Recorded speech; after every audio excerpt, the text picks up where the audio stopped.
Primark, the go-to destination for last-minute costumes, onesies for Freshers Week, and above all, cheap tat. Here you'll find clothing stores filled to the brim with products that won't withstand a single wash with a cheap price tag. Given rising inflation, price gouging in supermarkets and the high cost of living in the UK, this is a shop people can still afford to visit in this day and age. Products even extend to licensed goods, from Greggs and PlayStation to the Avengers. I'm not sure why Disney wants their brands associated with £4 t-shirts, but it must be lucrative enough that Disney just doesn't care about the extra baggage that Primark comes with. A lot has already been made of fast fashion and its effect on the environment, as clothing stores like Primark are able to stay on top of what's on trend in the world of fashion. Anything popular or pricey can be ripped off by Primark for less than 20 quid. No brand is off limits, which include Converse trainers for as low as £6, Bowden blazers for £25, and Free People sandals for £12 compared to the originals that cost £140. If there's a popular trainer you're after, Primark likely has a bargain basement alternative that feels more like a product from Wish.com. Nike has been a very popular target for knockoffs. These include Air Force lookalikes that are going for £14 instead of £110. These Air Jordan rip-offs also being sold for just £14, compared to the originals which go for £115. There's the Roosh ones, one of the more weirder looking trainers that Nike has ever made, but somehow Primark made them look even worse. It's actually kind of funny when this happens to the likes of Nike, but Primark has absolutely no shame, and will even go as far as steal from smaller independent companies, such as July Child Jewelry, which had several of the designs ripped off in 2022. The same happened to Hikerdelic, with this t-shirt design also being stolen. Then there's the Italian luxury brand Bottega, which has had it even worse. These boots are priced at over £1,000, while the Primark version go for just £20. To be fair, they took a pair of wellies and painted the soles green. But for handbags like this, which go for an eye-watering £3,000, Primark has their own version, which is being sold for just £7. That's 449 times less, which probably explains why it looks like a big marshmallow. But in 2017, Primark released their own versions of the Vans high-top trainers costing £12 and the old-school trainers costing just £8.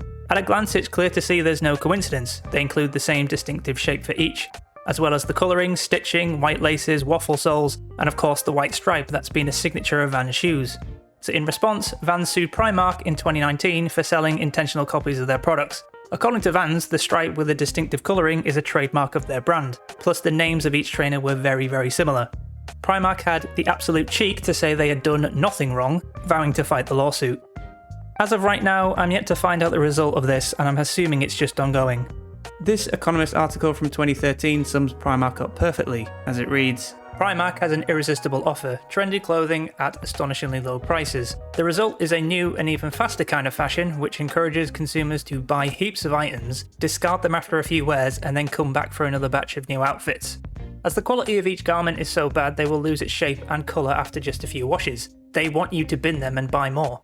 It's hard to find concrete figures on stuff like fast fashion, and from what I've seen it accounts for 10% of global carbon emissions, being the second largest polluting industry. Creating blatant attempts at greenwashing and setting up recycle booths in store simply isn't enough, as these aren't going to outweigh the environmental impact of the clothes production. Plus, the majority of recycled clothes will end up in landfill anyway.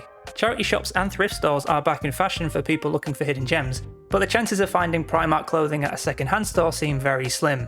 According to sites like The Ethical Consumer and Good On You, Primark is well aware of what's needed in order to source sustainable materials, but they go into very little detail and haven't listed a date for their change targets.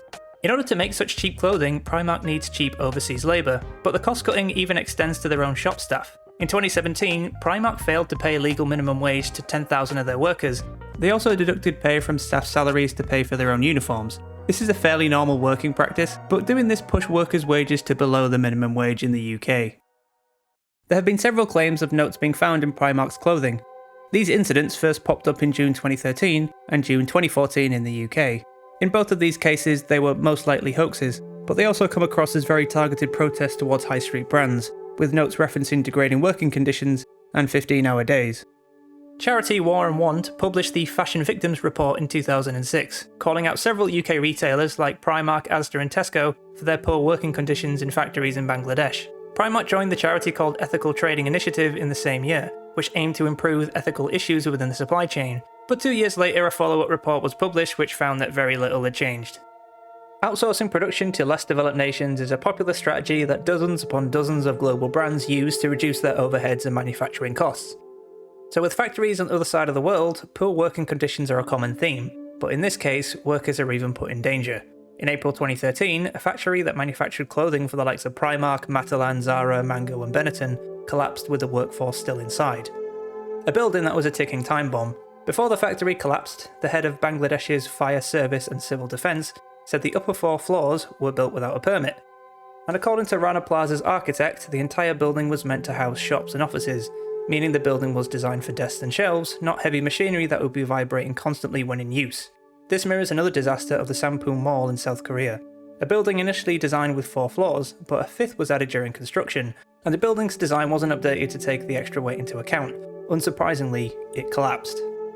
One day before the collapse of Rana Plaza, a TV channel recorded footage of cracks inside the building, which led to an evacuation so the shops on the lower floor were closed.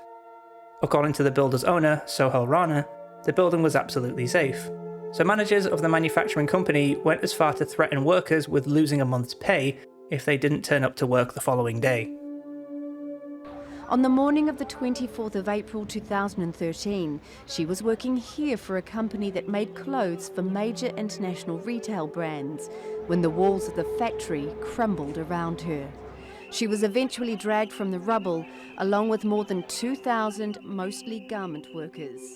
The following morning, before 9 AM, it should come as no surprise the building collapsed, leaving only the ground floor still intact. 1,134 workers died, with around 2,500 being injured. Poor working conditions in factories in Bangladesh had been a known issue for several years, but this collapse was the straw that broke the camel's back. A week after the disaster, the Accord on Fire and Building Safety in Bangladesh was created. This global framework brought about various changes which included independent inspections, with public disclosure on inspection reports, extensive training programs for workers, and the right to refuse work. Seems fairly reasonable, right? Well, 14 North American companies refused to sign it, instead agreeing to improve factory safety, but not in line with this new accord, as these improvements were seen as being less stringent and not legally binding. The likes of Primark did sign the accord, and offered long-term compensation for victims of the disaster, which included several months' pay. But when you consider a month's wages in Bangladesh is £24, this feels like a drop in the bucket when the global revenue for Primark is in the billions. From what I can see, Primark paid a grand total of $12 million to the victims of the disaster, but only if victims could provide DNA evidence of their relative's death, which for some was impossible. So many families never received any compensation. And for whatever reason, the Rana Plaza disaster isn't even listed on Primark's Wikipedia page. April 2023 marked 10 years since the disaster, with industry leaders claiming working conditions have improved due to the Fire and Building Safety Accord. But bad purchasing practices are still rife for a number of high street brands. Their shithousery include delaying payments, making last-minute changes to orders, and demanding discounts. This also occurred during the pandemic, where brands paid manufacturers less than what was agreed and cancelled orders at short notice. With over 4,000 factories in Bangladesh, competition is fierce. Each factory has less bargaining power when they aren't being paid, and are forced to cut corners and take unnecessary risks. With rising inflation in Bangladesh and the average worker's salary sitting at less than £70 a month, the labour is still cheap and the workers are still being exploited. Primark doesn't just use factories in Bangladesh in their supply chain, as in 2019, the Christian initiative Romero interviewed 73 workers from 6 different Sri Lankan factories, which exposed poor working conditions.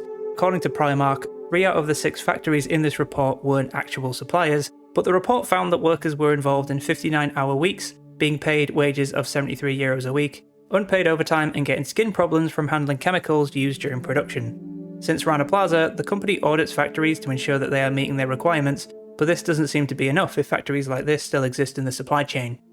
The last cherry subject is that of child labour, as in 2008 the BBC programme Panorama revealed several factories in India were employing child labour. These children included Sri Lankan refugees who fled the bombings of Sri Lanka to India, and these textile jobs are only for the desperate enough to take them. But that was all the way back in 2008. Surely these issues have been addressed, right?